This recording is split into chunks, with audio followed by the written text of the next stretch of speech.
नमस्कार दोस्तों, स्वागत करता हूं एक बार फिर से आपके अपने चैनल VIIC में। और सभी व्यूअर्स का एक बार फिर हार्दिक हार्दिक अभिनंदन है, हार्दिक हार्दिक स्वागत है। दोस्तों, आज की वीडियो में हम बात करने वाले हैं ओबीसी 27% आरक्षण के संबंध में, और जिसमें कहा गया है कि मुख्यमंत्री शिवराज सिंह चौहान जी ने बीच का रास्ता निकाल लिया है।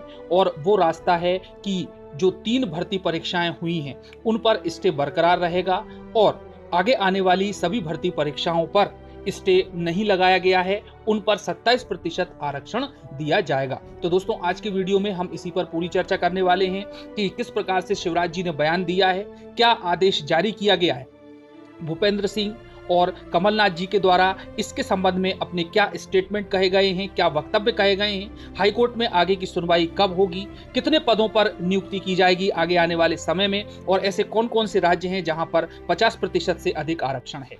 और दोस्तों, हमारी जानकारी का source print media, social media और साथ में ही राजनेताओं के बयान और प्रतिष्ठित न्यूज़पेपर्स के माध्यम हैं, जिनके आधार पर इस जानकारी को मैं आप लोगों को प्रोवाइड करवा रहा हूं।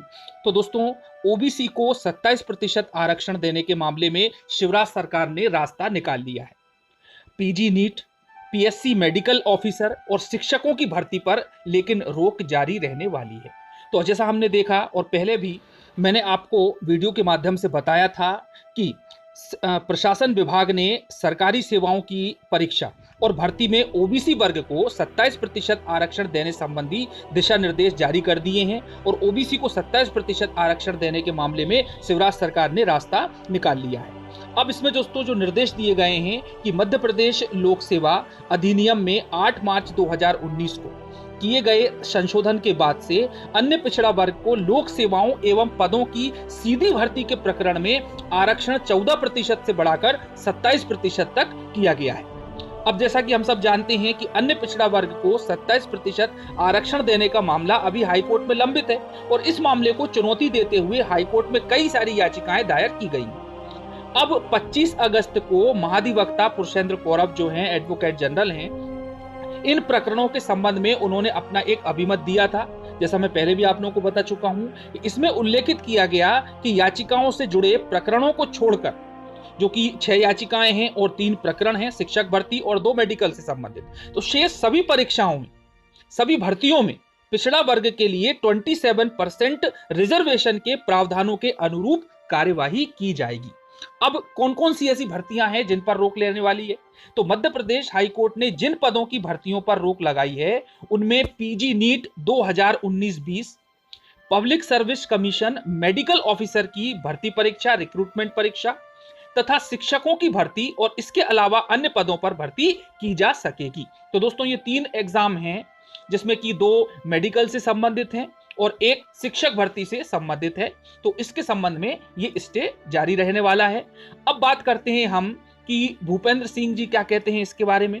तो उन्होंने कहा है कि कोर्ट में गलत जानकारी दी गई। तो नगरीय विकास मंत्री भूपेंद्र सिंह ने मीडिया से बातचीत के दौरान आरोप लगाया कि तत्कालीन कमलनाथ सरकार ने ओबीसी आरक्षण के संबंध में हाईकोर्ट में गलत जानकारी पेश की।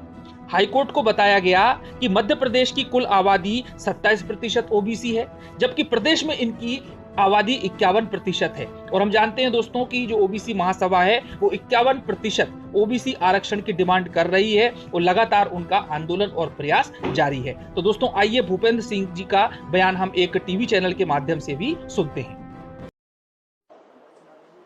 शुरू करें। सर, ओबीसी आरक्षण का आदेश जारी कर दिया गया है। देखिए, आज माननीय मुख्यमंत्री जी के निर्देश पर हमारी सरकार ने एक ऐतिहासिक निर्णय लिया है, और मध्य प्रदेश में परीक्षाओं में और भर्तियों में ओबीसी को 27% आरक्षण देने का आदेश आज जारी हुआ है। इसके लिए मैं माननीय मुख्यमंत्री जी का बहुत हृदय से अभिनंदन करता हूं, और प्रदेश के समस्त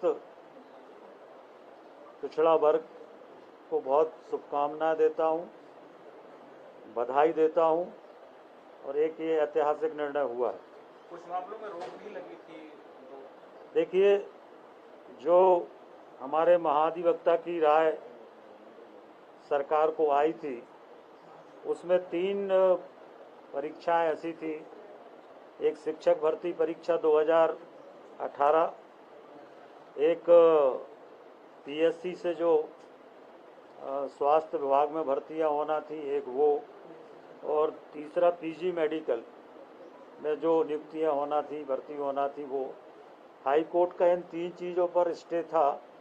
ये स्टे सरकार ने माना है, पर बाकी नियुक्तियों पर, बाकी भर्तियों पर कोई स्टे नहीं था, और उस आधार पर सरकार ने बाकी सभी विभागों में 27% आरक्षण लागू आज से कर दिया।